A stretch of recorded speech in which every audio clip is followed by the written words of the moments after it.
ঈদ আনন্দে সামিল হতে ঢল নেমেছে ঢাকা ছেড়া মানুষের।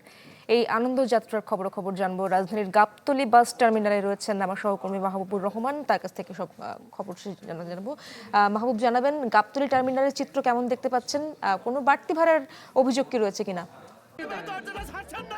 আমি কি কিছু ধরেছি নাকি?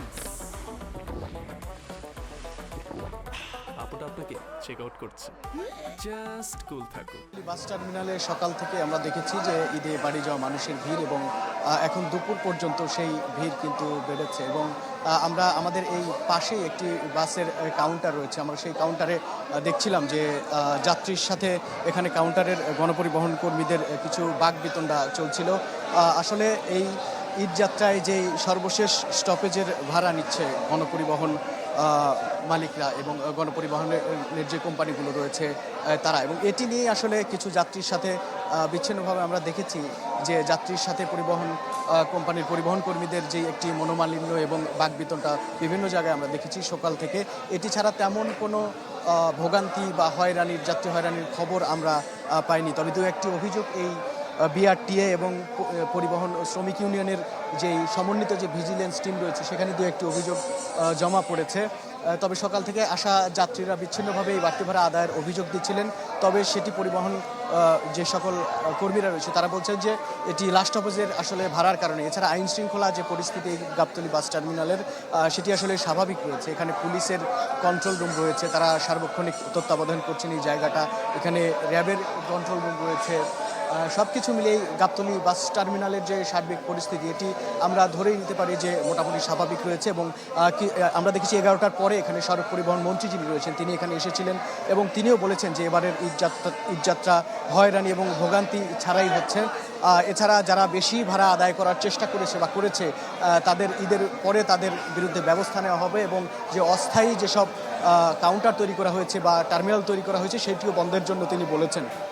অনেক ধন্যবাদ আপনাকে মাহবুব। সহকর্মী রফিকুল ইসলাম খান গাজীপুর থেকে যুক্ত আছেন দেখতে পাচ্ছি। রফিক, জানাবেন আসলে গাজীপুর চন্দ্রা বাইপাসের কি খবর? এখন গাড়ির চাপ কি কমেছে নাকি বেড়েছে?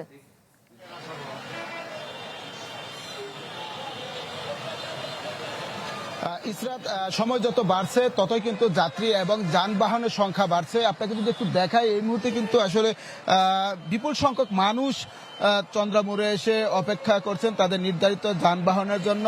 কারণ আজকে কিন্তু সকল শিল্প কারখানা বন্ধ হয়ে যাবে। ইতিমধ্যে কিন্তু শিল্প কারখানা বন্ধ হতে শুরু করেছে। আমরা যেটি দেখেছি বিপুল সংখ্যক মানুষ চন্দ্রা মোড়ে এসে জড়ো হয়েছে। মানুষের কারণে কিন্তু এই মুহূর্তে যে সার্ভিস লেন রয়েছে সেই সার্ভিস লেনে কিন্তু গাড়ি চলাচল করতে পারছে না। শুধু যে ডাইরেক্ট লেন রয়েছে সেই ডাইরেক্ট লেন দিয়ে মূলত যানবাহন চলাচল করছে।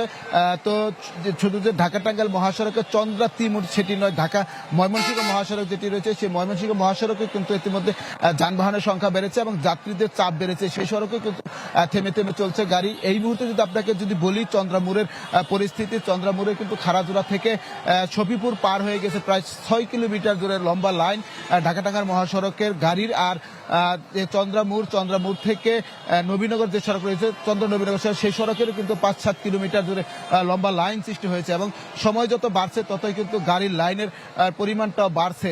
তো কিছুক্ষণ আগে আসলে চন্দ্রামুড় পরিদর্শন করেছে সরকারের মন্ত্রী, এমপি এবং প্রশাসনের ডিআইজি। তারা যেটি বলছেন আজকে 18 তারিখ সরকারি শিল্প কারখানা সবই বন্ধ হবে এবং মানুষের যে উঠতে পারা ভিড় থাকবে এবং যানবাহনের চাপ থাকে সেইগুলো সামাল দেওয়ার জন্য তারা বিভিন্ন পরিকল্পনা নিয়েছেন।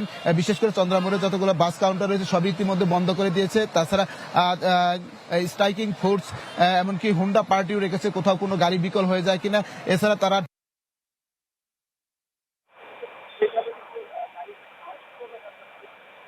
সেটি কিন্তু তারা সচল করে দিচ্ছে। এইভাবে কিন্তু গাড়ি সচল রাখার তারা চেষ্টা করছে। এখন দেখার বিষয়, যেহেতু শিল্প কারখানা বন্ধ হতে শুরু করেছে, সময় যত বাড়বে মানুষের সংখ্যা বাড়বে এবং যে অতীতে যে বড় ধরনের যানজটের সৃষ্টি হয়েছিল সেই বড় ধরনের যানজট জানি এবছর না হয় সেই লক্ষ্যে তারা কাজ করে যাচ্ছে। এখন দেখার বিষয় পুলিশ সেটি কতটুকু তাদের কাজে লাগে সেটি কিন্তু এখন দেখার বিষয়। তো গাড়ি চলাচল করছে একেবারে ধীর গতিতে। এই ছিল এখান থেকে সর্বশেষ খবর। ইসরাত, পোশাক কারখানা ছুটি হলে ভিড় বাড়তে পারে বা চাপ আরো বাড়তে পারে, সেই চাপ সামাল দিতে কোনো ব্যবস্থা কি রাখা হয়েছে কিনা?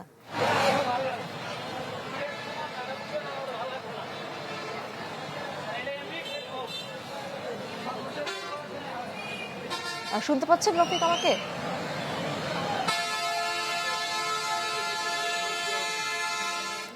রফিক, অনেক ধন্যবাদ আপনাকে, যুক্ত হয়েছিলেন, সেখানকার আপডেটগুলো জানছিলাম আমরা দর্শক, আমরা রাজধানীর সায়দাবাদ এলাকায় যেতে চাই, সেখানে মুহাজির হক আমাদের জন্য অপেক্ষা করছেন।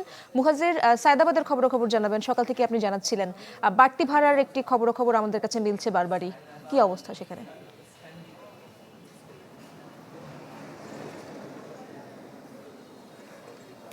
কিছুক্ষণ আগে এখানে বিআরটি এর যে নির্বাহী ম্যাজিস্ট্রেট তিনি তাদের নিয়মিত কার্যক্রমের অংশ হিসেবে সায়দাবাদ বাস টার্মিনাল পরিদর্শন করেন এবং আমরা দেখতে পেয়েছি যে তিনি মূলত এখানকার যারা যাত্রী রয়েছেন সে সমস্ত যাত্রীদের সাথে তিনি কথা বলেন এবং তাদের কথা অনুযায়ী ব্যবস্থা নেওয়ার আশ্বাস দেন। এখানে মূলত আমরা সায়দাবাদ বাস টার্মিনালে সকাল থেকেই আমরা দেখতে পেয়েছি যে কিছু বাস আসলে অতিরিক্ত ভাড়া আদায়ের অভিযোগে অভিযুক্ত এবং সেখানেও তাদের বেশ যুক্তিতর্ক রয়েছে, কিন্তু বিআরটি এর যে নির্বাহী ম্যাজিস্ট্রেট তিনি আমাদেরকে যেটি জানিয়েছেন যে সরকারি ভাড়ার চেয়ে কোনো অংশেই একটি টাকাও বেশি নেওয়ার সুযোগ নেই।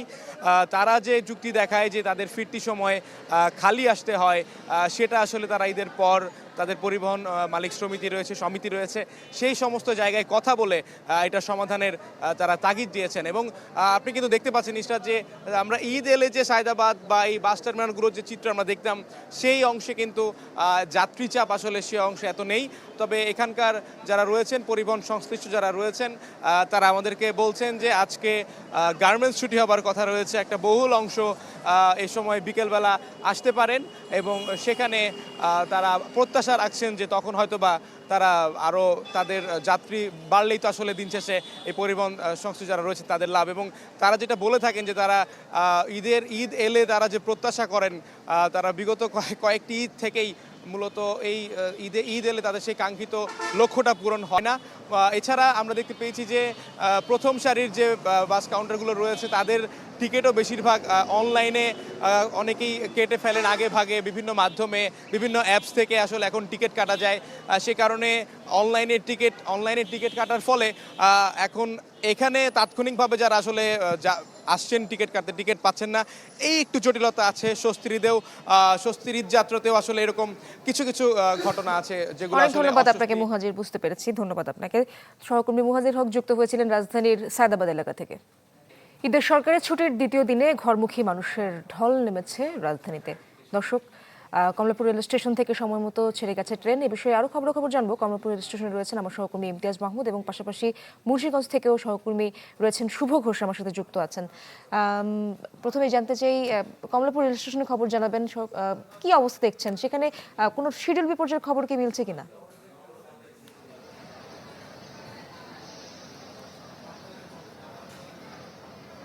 ইশরাত, এখানে এখন পর্যন্ত কমলাপুর রেল স্টেশনে সকাল থেকে অর্থাৎ 7টা থেকে 1টা পর্যন্ত কোনো ট্রেনের শিডিউল বিপর্যয় কিন্তু দেখা যায়নি। কিন্তু এই কিছুক্ষণ আগেই বলা যায় যে 5 মিনিট আগে চট্টগ্রাম থেকে ঢাকায় সুবর্ণ এক্সপ্রেস যেটি এসেছে সেটি কিন্তু প্রায় 1 ঘন্টা 20 মিনিট লেটে ঢাকায় ঢুকেছে।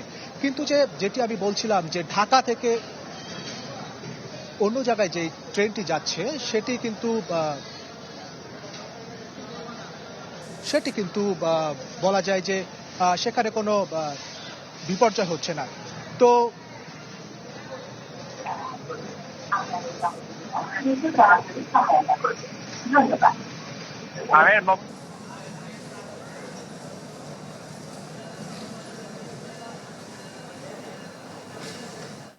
সহকর্মী ইমতিয়াজ আমাদেরকে কমলাপুর রেল স্টেশনে খবর জানাচ্ছিলেন, ঢাকামুখী একটি ট্রেন একটু বিলম্বে ঢুকলো।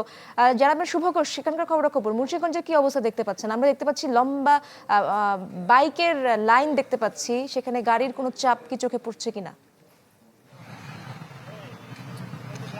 ইসরাত, আপনি জানেন যে আজ দুপুরের পর থেকে কিন্তু গার্মেন্টস ছুটি হতে শুরু করেছে এবং গার্মেন্টস ছুটি আগামীকালকেও কিন্তু অধিকাংশ গার্মেন্টস কর্মীদের ছুটি দেওয়া হবে। এতে করে মুন্সিগঞ্জের মাওয়া প্রান্তে কিন্তু 2 চাকার বাহন মোটরসাইকেলের বেশ উপস্থিতি কিন্তু আমরা বেলা বাড়ার সাথে সাথে লক্ষ্য করছি। ঢাকা মাওয়া এক্সপ্রেসওয়েতে কিন্তু আসলে অন্যান্য বছরের তুলনায় এইবার যানবাহনের ঠিক একই চাপ রয়েছে। তবে অতীতে আমরা টোল আদায়ে যে ধীর গতি দেখি, যার কারণে যানবাহনের একটি দীর্ঘ সারি হয় তৈরি হয় মাওয়া প্রান্তে, সেই চিত্রটি কিন্তু এবার নেই। এবার টোল আদায়ে বাড়তি ব্যবস্থা বা বিকল্প সব ধরনের প্রস্তুতি থাকায় অনেকটা নির্বিঘ্নে কিন্তু আসলে মানুষ টোল দিয়ে পদ্মা পারাপার হতে পারছে।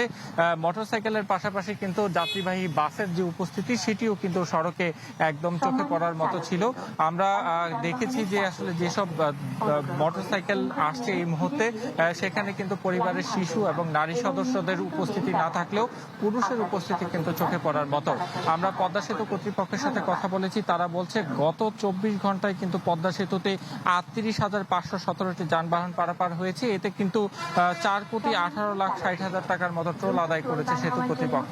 এরপর পরবর্তী 15-16 ঘন্টায় কিন্তু আরো 20,000-এরও বেশি যানবাহন পারাপার হয়েছে সেতুতে। এর মধ্যে 4 থেকে 4,500 মোটরসাইকেল কিন্তু পারাপার হয়েছে বলে কিন্তু তারা আমাদেরকে প্রাথমিকভাবে জানিয়েছেন। এছাড়া সড়কে কিন্তু আসলে আমরা ঢাকা মাওয়া এক্সপ্রেসওয়েতে কিছুক্ষণ আগে ঘুরে দেখে এসেছি, সেখানেও কিন্তু যানবাহনের একটা উপচে পড়া উপস্থিতি রয়েছে। তবে কোনো ধরনের ধীর গতি কিংবা দীর্ঘ সারি কিন্তু এখন পর্যন্ত তৈরি হয়নি। সেতু কর্তৃপক্ষ ধারণা করছে যে আসলে দুপুরের পর থেকে, যেহেতু আজ থেকে আসলে বেসরকারিজীবী বিভিন্ন শিল্প প্রতিষ্ঠান এবং গার্মেন্টস ছুটি হয়ে যাচ্ছে, তাই ঢাকা থেকে কিন্তু অনেক গাড়ি এখন একসাথে ঢুকছে ঢাকা মাওয়া এক্সপ্রেসওয়েতে। এতে করে সন্ধ্যা নাগাদ হয়তো যানবাহনের এই চাপটি আরো বাড়বে, কিছুটা চাপ বাড়তে পারে এবং খুব দ্রুত গতিতেই টোল আদায় সম্পন্ন হচ্ছে আমরা দেখছিলাম। অনেক ধন্যবাদ আপনাকে শুভ ঘোষ। সহকর্মী শুভ ঘোষ এবং ইমতিয়াজ আহমেদ যুক্ত হয়েছিলেন বিভিন্ন জায়গা থেকে। আমাদের ঈদ যাত্রার খবর আমরা শুনছিলাম।